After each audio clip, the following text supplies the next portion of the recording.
to wild horse and burro advocacy, and they see references to the path forward a lot and just haven't really understood what that's all about. So this is a little bit of history. Now, in my past presentations with the conferences in DC, I had tons and tons of photographs. This presentation is going to be a little more dry, and I'm going to have to pretty much just read through it because I have these time constraints and I don't want to get off track. So I'm just going to kind of read this to you, if I can.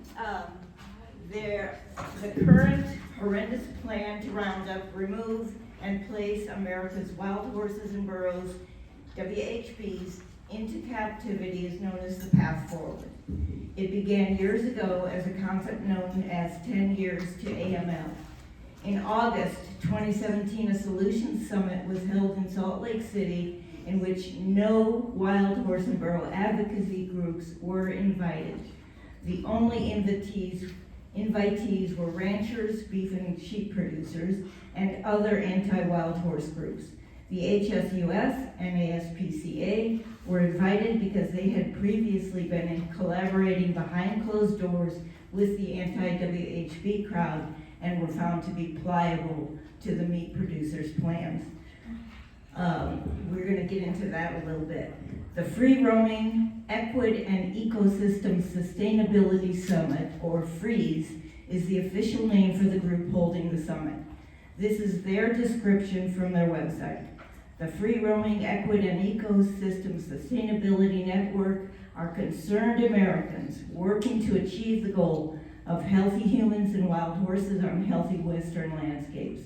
There are more wild horses inhabiting these landscapes than the habitats can support. They are degrading the habitats for themselves, humans, livestock, and native wildlife. So you see their bent here. Because of the above declaration of their stance on wild horses and the fact that no WHB advocacy groups were allowed to attend or participate, the recommendations that came out of the summit were extremely one-sided and biased. The votes taken at the summit for recommendations were well over 90% in support of horse slaughter, unlimited sale, reopening horse slaughter facilities in the U.S., and even the support of horse meat for human consumption. Because of this, WHB advocates called it the Slaughter Summit. Ginger, Yeah. would you emphasize is this written somewhere? Okay, yeah, well, Yes, I'm going to show you the link. yeah, let's get through it and then she'll answer questions. Before the Slaughter Summit meeting, some WHB advocates got wind of it and were incensed they were not invited to participate. Many showed up in Salt Lake City and held a protest and press conference outside the hotel where the summit was being held. This is a photo of the protest in August of 2017. Left to right, I don't know who that guy is. Up here is Simone Netherland, the blonde. Next to her is Charlotte over here. Go Charlotte, go Charlotte. And next to Charlotte is Ginger Catherine, who has the microphone and is speaking at the press conference. Next to her is somebody behind a sign. I can't see who that is. And then next to her is Suzanne Roy of AWHC. And then the last two there, I'm not sure who they are. But they were there to protest the Slaughter Summit. After the first Slaughter Summit, where WHB advocates were not admitted, Ginger Catherine wrote this for the Cloud Foundation. I just returned from the closed door by invitation only Wild Horse and Burro Summit in Salt Lake City, a meeting designed to support Utah Congressman Stewart's agenda of killing the wild horses in holding and on the range. No wild horse and burro advocates were allowed or invited to the summit. Undaunted, a rally and press conference took place on the street outside the Slaughter Summit Hotel. It was great to see old friends and new who held up signs and showed their commitment. So that was what Ginger wrote right after returning. After the Slaughter Summit, the 10 years to AML morphed into the formal document, The Path Forward. As Scott said yesterday, HSUS and ASPCA were sold a bill of goods by the anti-WHP groups, and Return to Freedom contributed a lot to the final plan. Other advocates tried to reason with them as to the devious nature of the anti-groups. However, they signed onto and supported the document. Scott and Marty, as Scott told you yesterday, left HSUS because of their disagreement over the path forward. We all tried to give these three advocacy groups the benefit of the doubt, thinking they were inexperienced with wild equid issues and bamboozled into signing on, believing it would stop slaughter of the wild equids. However, since the creation of the document and the insidious roundup and removal of tens of thousands of wild horses and burros since then, these three groups have doubled down in their support of it. The link to the path forward is right there. And these are the people and groups who signed on. Right on the top, you see ASPCA, American Farm Bureau, Society for Rangemen. Everybody here is anti-WHP, except for the three supposed advocacy groups I mentioned. So ASPCA, the Public Land Council, the Return to Freedom, Wild Horse Conservation, National Horse and Burro Rangeland Management, Eureka County, Nevada County Commissioners, the Humane Society of the United States, National Cattlemen's Beef Association, Beaver County, Utah, American Mustang Foundation, Utah Governor's Office. So you see that the supposed animal welfare groups, ASPCA, HSUS, and Return to Freedom, have signed on to this document that is removing our wild horses. So this is just a quick summary of what happened after the first free summit, the Slaughter Summit since 2017. After that year, they brought on a consultant group, the Langston Group, to improve the conference. Dan Adams, with the consultant group, got involved and insisted they include advocates in the conference, or the Langston Group wouldn't work with them. It's still anti-WHP interests, but they make a show of allowing advocates to at least attend and participate. Ginger Catherines attended in 2019 when it was in Reno and felt there was at least some conversation happening. The group is not overtly publicly pro-slaughter anymore because of the backlash received, but they are pushing removals in GonaCon heavily. They have made an effort to at least seem more moderate, largely due to the influence of the consultants. However, they are never going to agree that WHPs aren't overpopulated or that livestock should be reduced. Since COVID restrictions have been lifted, more WHP advocates are going to the Free Summit. Last fall, there was a decent contingent of advocates and advocacy groups there, including Scott Beckstead, Suzanne Roy, and AWHC members, Eric Molvar of Western Watersheds Project, Simone Netherlands of the Salt River Wild Horse Management Group, and myself representing In Defense of Animals. We were allowed to participate, but we were still greatly outnumbered. Undaunted, advocates are again at the Free Summit, interestingly being held in Elko at the same time as our conference right now. Just one little caveat, it hasn't been a year, so it's not their annual one, and they set it up after we set this up. And they change the name almost every year. Yeah, because they don't, the stigma of what their real agenda is Right. follows it. And how do I get back to the left? Sorry. And they commandeer some of the speakers. People to attend. this one is. It's in. No, right here, no, it's right here. Oh, yeah, oh, yes, You want this? yes.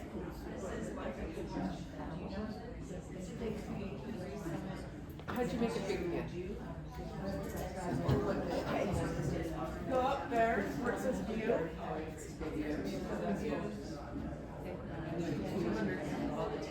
Maybe scroll down. Carrie, what? Quick question.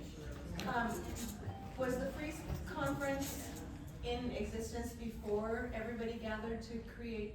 In the this? Salt Lake, before the Salt Lake City No, before Summit? the- Yeah, I Path mean, forward. has it, or was it formed in order to put together the path forward? It was known as 10 years to AML in the Right. beginning, and people were meeting behind closed doors to kind of get this together so they could put together the So document. Freeze was kind of developed from Yeah, that. yeah.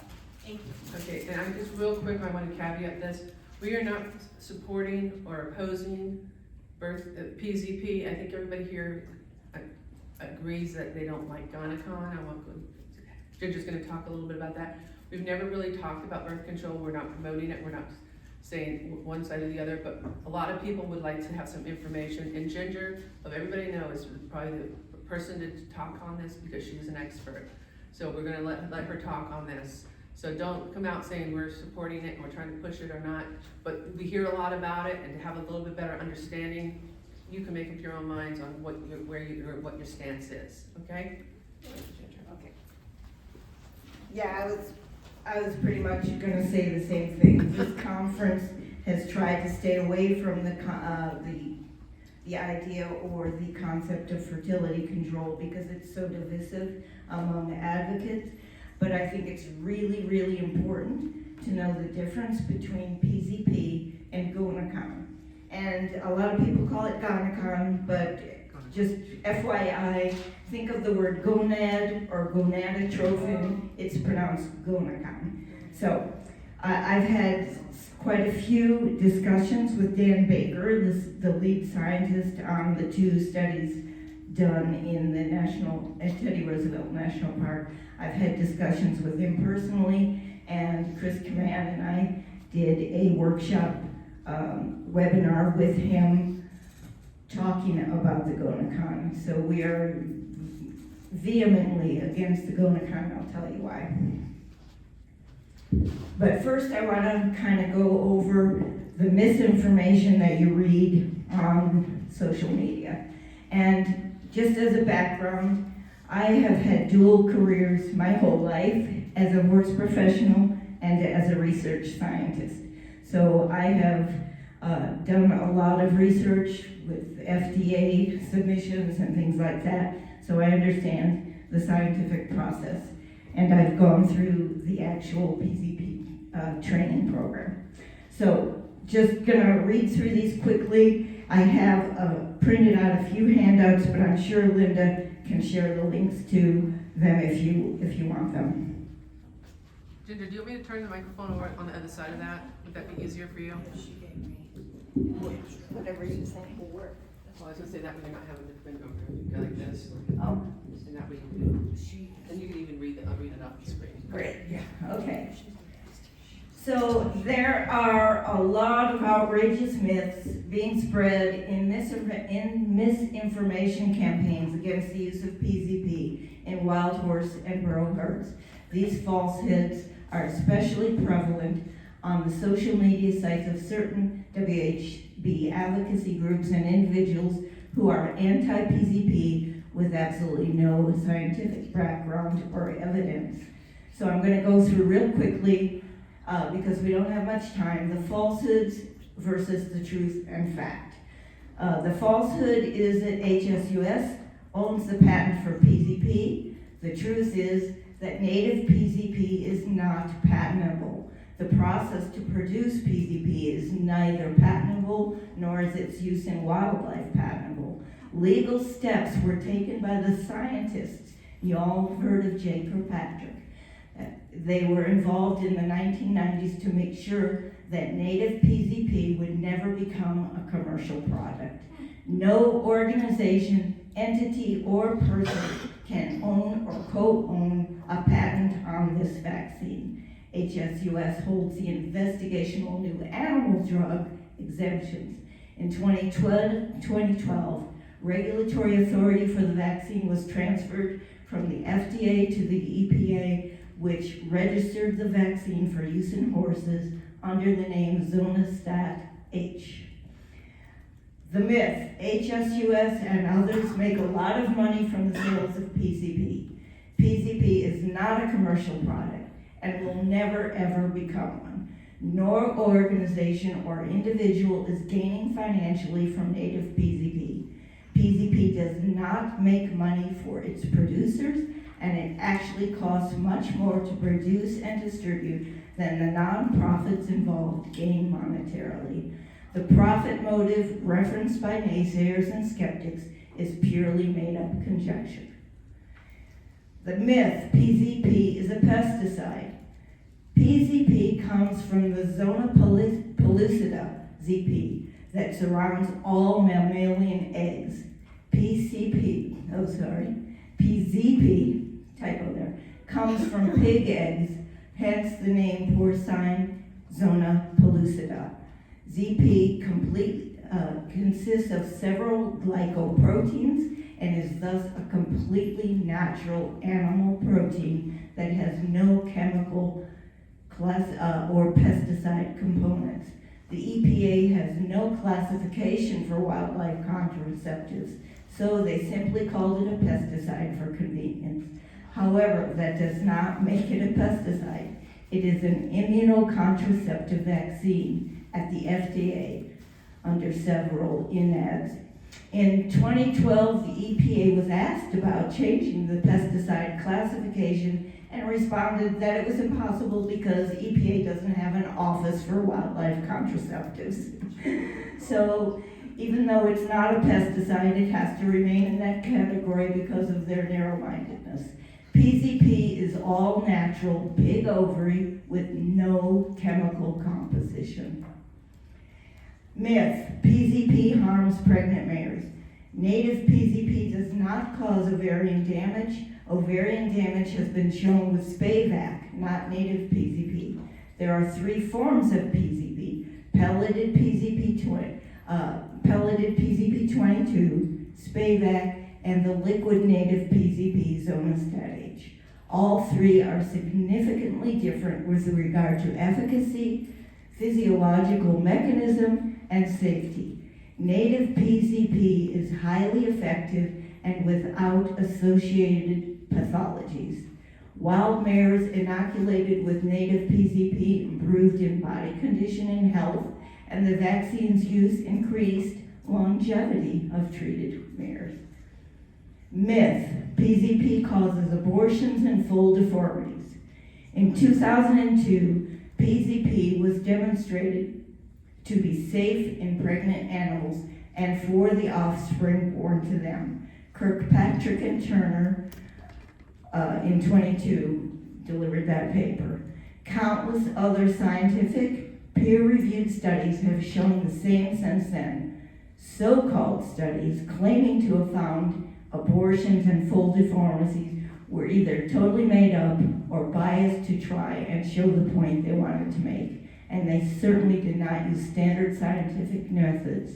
Therefore, they were not peer-reviewed, which is necessary for establishing any credibility. Peer review is something that scientists do to make sure that studies are done correctly and that the results they show are true. When asked to provide study data, methodology, and proof of concept, nothing was provided by these so-called study claimants, and the claimants went silent. In herds with long or short-term PZP usage and statistically significant numbers, such conditions as abortions or full deformities have never been seen. Myth, native PZP is a sterilant and will cause extinction of the wild herds. Truth, contraception is reversible, sterilization is not.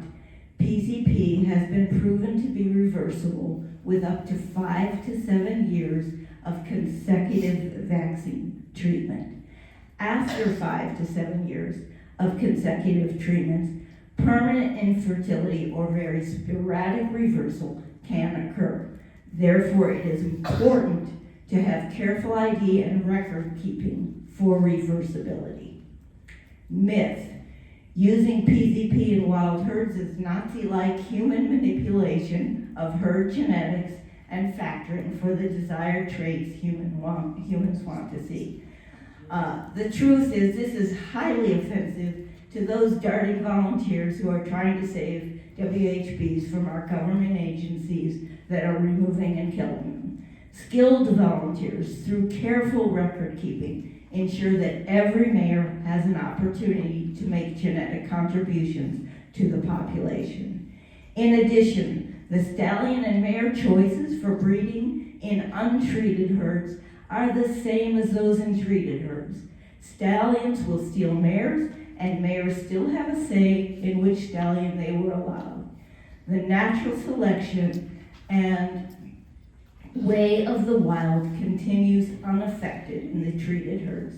This particular falsehood is degrading and insensitive to those individual scientists and others advocating native PZP usage in applicable herds, and that's important. Applicable, not all herds are applicable, as a humane alternative to dramatic and costly roundups and warehousing of WHPs, slaughter, permanent sterilization, and the separation of established family bands. Isn't this what we all want to stop? As we saw in the Fish Springs herd on Wednesday, these wild horses exhibit the same wild behavior as untreated herds. Marty can tell you that the PZP has been used in the Fish Springs herd, and you saw that was a real wild herd. There was no really behavioral difference. How long have they been doing, when did that? They started what year? quite 7 or 8 years ago. Then they were stopped by Friends of Animals lawsuit, and then they started up again. Okay. 4 years, I think, is Okay. when we started again. Okay, falsehood. Wild equid herds can self-regulate without human interference. Leave them alone is a common outcry of the unrealistic. Truth. Self-regulation of herds is a thing of the past. Sorry. Sorry. That was an exclamation point. It is no longer possible due to humans overtaking the West. Housing and business developments gobble up wild horse and burro lands near HAs and HMAs. Since the since the act set aside the WHB ranges for their principal use, Very important word, principal use. over 40% has been lost to them. The multiple use doctrine has allowed mining and other extraction industries to defile the land. Recreational vehicles tear up the ranges, and humans leave their waste and discarded junk all over the range. We all know about the ranchers who use our public lands, including the WHB HMAs, for their private livestock and private profit. HMAs are cross-fenced, and checkerboard areas fence the wild horses and burros out of their natural and historical seasonal migration patterns. Ranchers with water rights fence the WHBs out, plus wildlife services kill millions of predator animals every year, usually at the behest of ranchers. All of these factors make it an impossibility for WHB herds to self-regulate. We must be realistic to be effective advocates. Myth. Scientists and WHB advocates who believe that PZP can be a beneficial tool in some herds believe the propaganda that wild equids are overpopulated. WHB advocates the truth. WHB advocates who want to see PZP used in some wild herds do not believe that WHPs are overpopulated. Some herds are severely underpopulated for genetic viability. Myth: PZP negatively affects natural behavior and herd dynamics. PZP does not affect hormones or other factors contributing to natural behavior and herd dynamics. PZP offers the WHPs the most natural lifestyle proven to have zero to minimal impact on natural behaviors, natural selection, health, and well-being. As Ginger Catherine said yesterday, breeding can occur more often due to the mares not being perpetually pregnant. Myth: if a mare inoculated with PZP dies on the range, the PZP in her body would negatively affect any wild animals feeding on her body. The way that PZP is administered and acts in the body, it cannot enter the food chain. So, in conclusion, those dedicated to finding the most minimally invasive options that can be applied on the range as an alternative to the current paradigm of capture, removals, and slaughter, believe that the most promising tool currently available is the native PZP vaccine, which has been a proven, effective, and humane method to make this possible. Because this is non-hormonal, it does not affect the endocrine system or natural behaviors, create negative health side effects, or enter the food chain helping other wildlife. So this was basically just a quick overall about PZP, because the next slide is going to show you the difference between PZP and GonaCon. We are vehemently against GonaCon, and I want to next show you why. Can I ask you a question? You said there are 3 types of PZP? Yes. We keep talking about native. Native. Not like the other 2? Liquid. The and Fedak? PZP 22 is also okay, but it's the Fedak that is the one that causes some endocrine and hormonal. So there may be some confusion there when people Yeah, talk about PZP, right, but they're really right. talking about PZP. The native Fedak. PZP is the one that needs to be boosted every year, Native PZP. and the PZP 22 lasts a little longer. We believe the native PZP is the best, especially when you have exceptional volunteers like Fish Springs have to keep the documentation. I was gonna say yesterday also, like Pat was talking about using birth control. Around the world, they use PZP native on all kinds of endangered species. Zoos use it and stuff like that. So there is history there. I wasn't sure how you got to the main thing.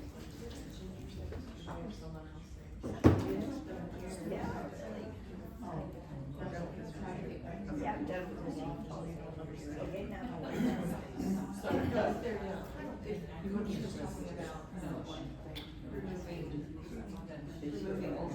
Oh, yeah. Some mothers, or if you remove too many sheep, then the, 3, 4, 5-year-olds who would be aunties don't get to shop. You can get experience with sheep there, but she can also, And I would be happy to talk to any of you after this as a scientist to kind of bring it more down into terms that everybody can understand. What, Marty? As we speak, there is a world conference going on in South Africa that some of my buddies with American Wild Horse campaign and something else now, but okay, conservation are at, and we have done copious documentation on the Virginia range. We have, at the state's behalf, because they were going to give every horse on the Virginia range to anybody that would take them. We protested loudly and vigorously to stop that, and got a new governor in to stop it, or have some good new administration. But nonetheless, there is a worldwide conference going on in South Africa. Are you talking about the Botstiber Fertility Control Conference? Yes. Tracy Wilson is Charlotte and I have been to that for the last 5 years. She is speaking at, to give the results, because the Virginia range has been the model. Right, We've right. reduced the population by 40%. Right. And what Marty is saying, that beautiful herd that you saw yesterday, the Fish Springs herd, would be gone right now. They are an HA. They are supposed to be at 0 population as an HA. You heard about it yesterday. Their population AML is 0. They would be gone. Every one of them. Who knows where in the slaughter pipeline or Sorry. they would be absolutely gone if this program had not been arranged in an MOU with the local BLM. The Virginia range that Marty's talking about that has 3,000 plus horses and has been reduced with PZP, they would be gone if it wasn't for PZP. So those people who say PZP has never stopped a roundup, I can tell you it has, and it has also stopped the removal of these precious herds. So now we're going to talk about the difference between PZP and GonaCon, because I'm not sure if this conference can do this as a recommendation since you're not into fertility control, but I would love to see a recommendation that GonaCon be absolutely discontinued, and I'm going to tell you why. We did last night. Oh, good, okay.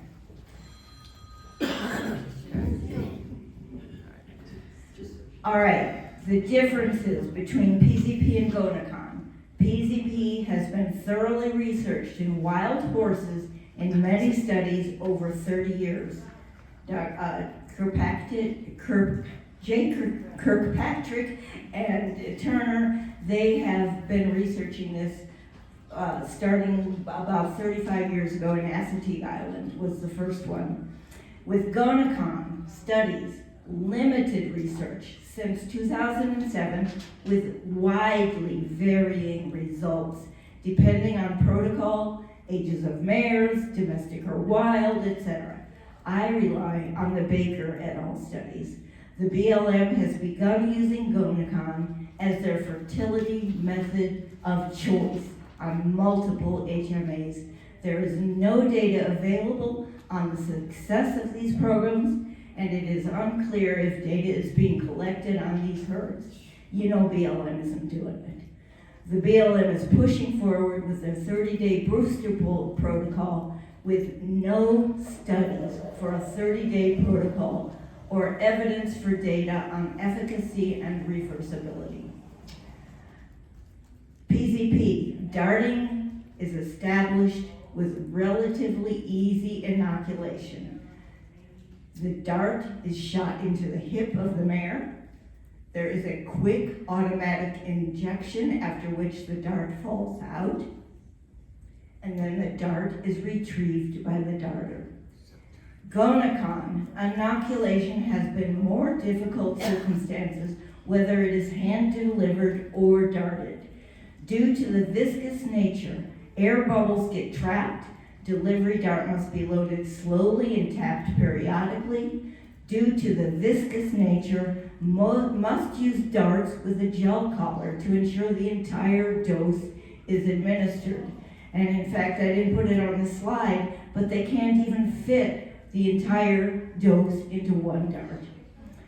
Due to viscous nature, darts must remain in the muscle for a minimum of 1 minute to achieve full injection. The complexity of delivering GonaCon via dart is a major concern. These darts must be weighed to the nearest hundredth of a gram before loading, after loading, and then after delivery. This is further complicated by the gel collar on the dart, which requires the dart to stay in the horse longer. Baker et al. 2023 showed that retention time of the darts in the mare can be expected to stay embedded in the mare anywhere from immediate ejection to upwards of 23 minutes. The darter would have to follow each and every mare for this length of time and then find the dart in order to confirm appropriate dosage was delivered. Although the vaccine may be stored refrigerated, loaded darts must be stored well ventilated while refrigerated, or the gel collar would be compromised and the dart unusable. So this is basically why the delivery method by dart is not used by the BLM. They round them up, they dart the mares with their first dose. Chapstick. Yeah, a hand-delivered chapstick. And they run them through the chute and chapstick them.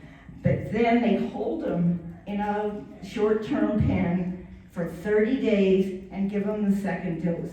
And again, the 30-day delivery of the booster has never been studied. Oh, Ginger, did you mention, they also do it in the horse's neck, not in the rump? Yeah. What's the cost? Yeah, they do it in the horse's neck. But in Teddy Roosevelt National Park, they injected them in the hip, and as I'll get to, you can still see those. Very rare, with PZP, there's very rare injection site reactions of abscess. When it does happen, it resolves itself soon. You can never see it again. With GonaCon, common injection site abscesses with drainage. Per Baker et al., these lesions were persistent over multiple years. At the time of the 2013 roundup and revaccination 4 years later in their study, 81%, 21 out of 26 of vaccinated mares continued to have palpable swelling at the original site of vaccine injection. However, there was no measurable effect on soundness, locomotion, or body conviction. Now, when I was up in Theodore Roosevelt National Park with Chris Command last summer, when we were doing a protest for those horses and an info session, we went out and saw those horses. Those injection sites are still very apparent. They're just big old swelling, ugly wounds on their hips. And they were darted, we see, starting way back in 2007. All right, with PZP, the efficacy is about 90% after the initial dose and booster, efficacy about the same with single dose for following years. With GonaCon, the efficacy varies depending on the study. It varies widely after a single dose and also after a booster dose in multiple studies. No data as to why or what conditions may have contributed to the variance. Efficacy varies as to when the booster dose was given, and it can last for years or it can cause permanent infertility. PZP is reversible when administered yearly for up to 5 to 7 years. After 5 to 7 years, it may be irreversible. And when we're talking about the PZP, like that is done on Virginia Range and Fish Springs and other areas, the volunteers who are doing it are not BLM employees. Oh, sorry. They're not BLM employees. They know what they're doing. They keep records. They make sure they don't go beyond. They are carefully trained and use databases. I'm just going to flip through these. I'm out of time. Just flip down through these. And you can get a copy or we can send you the link. PZP is reversible. As we saw, GonaCon may never be reversible. Some of those mares never come back. The 30-day boosters is in the window of time for known results in all of the studies of PZP, but with GonaCon, they have never established the 30-day protocol. So, oh, there's a few more. All right, PZP does not affect hormones or other factors affecting natural behavior. GonaCon does. I'll let you read that later. Native PZP does not cause ovarian damage. GonaCon does. Careful record keeping by volunteer groups who ID each horse and keep records in a database ensure the same mares are not overtreated. And with the BLM injecting captured mares and holding them for 30 days for the booster dose, it is unknown if they are keeping any form of reliable records for eventual additional boosters. Now, I'm going to give you a personal opinion real quick. You've heard how the National Park Service is just hell-bent on removing all the wild horses in Theodore Roosevelt National Park. It is my opinion they are removing them because they don't want proof that those mares are being sterilized by GonaCon. And if they leave them there, pretty soon people are gonna say, why are there no babies anymore? So they wanna get rid of them, so the proof is gone. That's my opinion, it's not a fact. Thank you. Thank you.